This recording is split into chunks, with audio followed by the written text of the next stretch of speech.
Good morning. Today's Bible reading comes from Genesis 33 through 35, I believe. Let me double check. No, 30.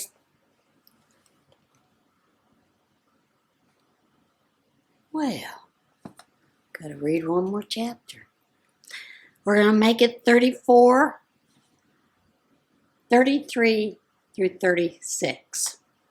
I skipped a chapter last time. Happens. Actually, no, I'm right. 34 to 36.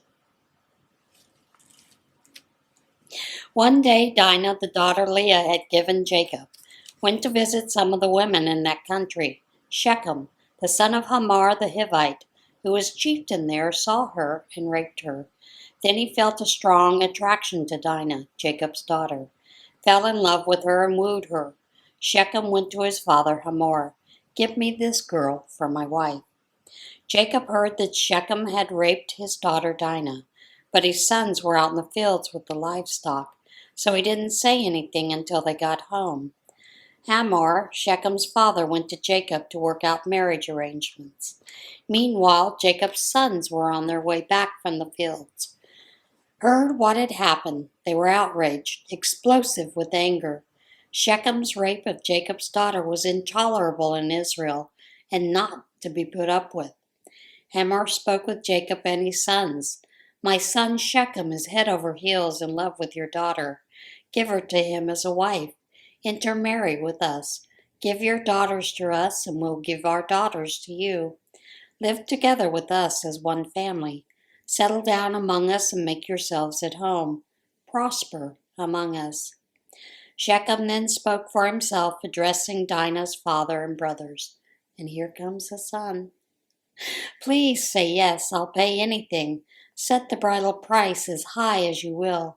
The sky is the limit. Only give me this girl for my wife."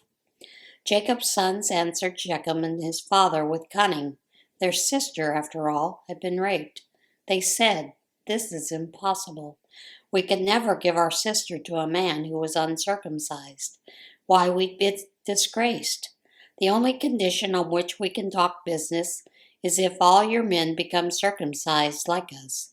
Then we will freely exchange daughters in marriage and make ourselves at home among you and become one big happy family. But if this is not an acceptable condition, we will take our sister and leave." That seemed fair enough to Hamor and his son Shechem. The young man was so smitten with Jacob's daughter that he proceeded to do what had been asked.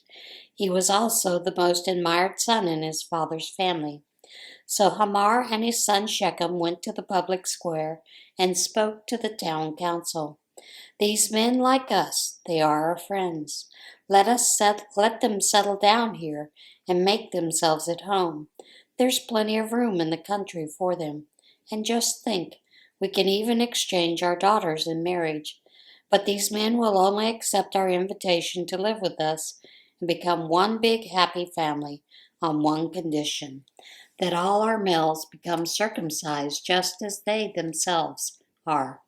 This is a very good deal for us. These people are very wealthy, with great herds of livestock, and we're going to get our hands on it.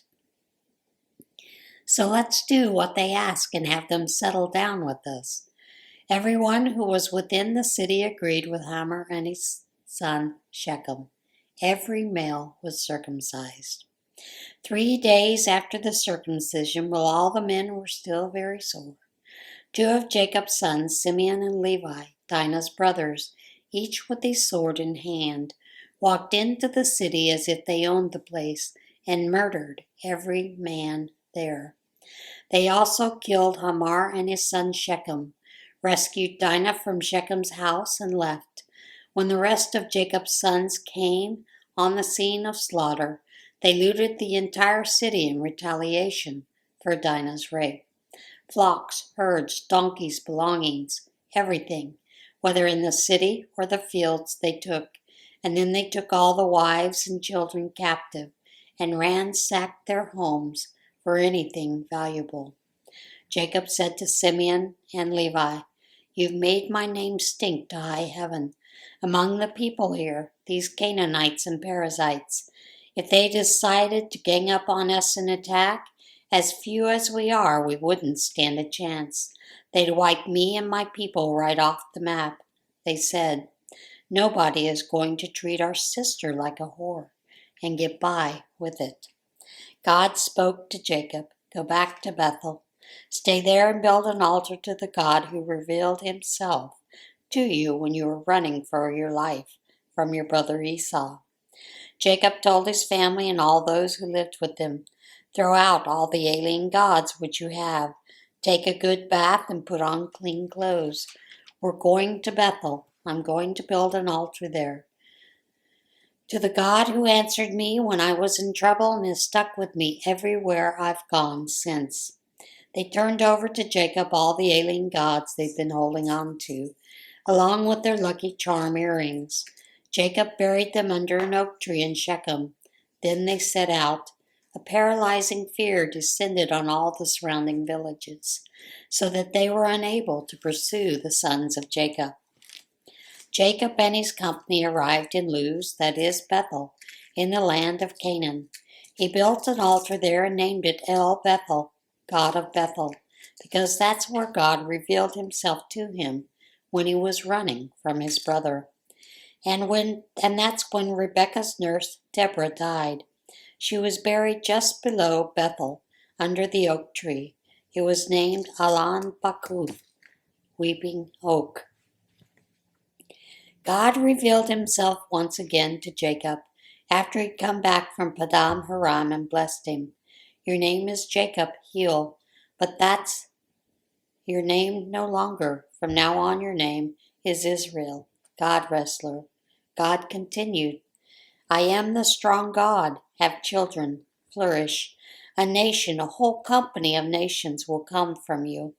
Kings will come from your loins. The land I gave Abraham and Isaac I now give to you, and pass it on to your descendants." And then God was gone, ascended from the place where he had spoken with him. Jacob set up a stone pillar on the spot where God had spoken with him. He poured a drink offering on it and anointed it with oil. Jacob dedicated the place where God had spoken with him, Bethel, God's house. They left Bethel. They were still quite a ways from Ephrath when Rachel went into labor, hard labor. When her labor pains were at their worst, the midwife said to her, "Don't be afraid. You have another boy." With her last breath, for she was now dying, she named him Ben-Oni, son of my pain, but his father named him Benjamin, son of good fortune. Rachel died and was buried on the road to Ephrath, that is Bethlehem. Jacob set up a pillar to mark her grave. It is still there today, Rachel's gravestone. Israel kept on his way and set up camp at Migdal Eder. While Israel was living in that region, Reuben went and slept with his father's concubine Bilhah, and Israel heard of what he did. There were 12 sons of Jacob, the sons by Leah: Reuben, Jacob's firstborn; Simeon, Levi, Judah, Issachar, Zebulun. The sons by Rachel: Joseph, Benjamin. The sons by Bilhah, Rachel's maid: Dan, Naphtali. The sons by Silpah, Leah's maid: Gad, Asher.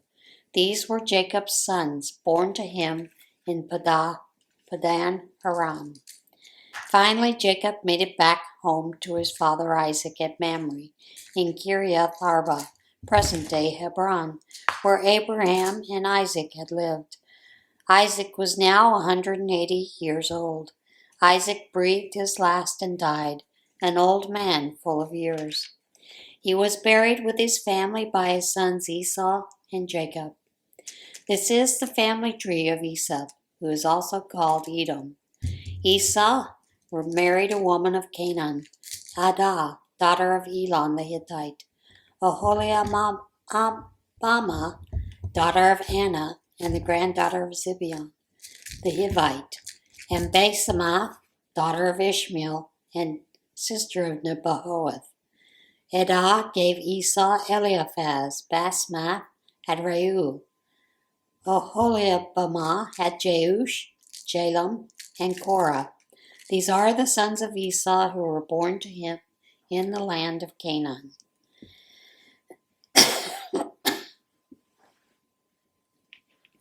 Esau gathered up his wives, sons, and daughters, and everybody in his household, along with all his livestock, all the animals and possessions he had gotten in Canaan, and moved a considerable distance away from his brother Jacob. The brothers had too many possessions to live together in the same place. The land couldn't support their combined herds of livestock. So Esau ended up settling in the hill country of Seir. Esau and Edom are the same. So this is the family tree of Esau, ancestor of the people of Edom, in the hill country of Seir. The names of Esau's sons: Eliphaz, son of Esau's wife Adah; Reuel, son of Esau's wife Basemath. The sons of Eliphaz: Teman, Oman, Zepho, Gatam, Kenaz. Eliphaz also had a concubine, Timnah, who had Amalek. These are the grandsons of Esau's wife Adah. And these are the sons of Reuel: Nahath, Zerah, Shammah, and Mizah, grandsons of Esau's wife Basemath. These are the sons of Esau's wife Oholibamah, daughter of Anna, the son of Zibeon. She gave Esau his sons Jeush, Jalem, and Korah. These are the chieftains in Esau's family tree. From the sons of Eliphaz, Esau's firstborn, came the chieftains Teman, Omar, Zepho, Kenaz, Korath, Gatam, and Amalek, the chieftains of Eliphaz in the land of Edom, all of them sons of Adah. From the sons of Esau's son Reuel came the chieftains Nahath, Zerah, Shammah, and Mizah. These are the chieftains of Reuel in the land of Edom. All these were sons of Esau's wife Basemath. These are the sons of Esau's wife Oholibamah, the chieftains Jeush, Jalem, and Korah, chieftains born of Esau's wife Oholibamah, daughter of Anna. These are the sons of Esau, that is Edom, and these are their chieftains. This is the family tree of Seir the Horite, who were native to the land: Lotan, Shobal, Zibeon, Anna, Dishon, Ezer, and Dishan. These are the chieftains of the Horites, the sons of Seir in the land of Edom. The sons of Lotan were Hori, Homam. Lotan's sister was Timnah. The sons of Shobal were Alvan, Manahath, Ebal, Shepho, and Onan. The sons of Zibeon were Anna.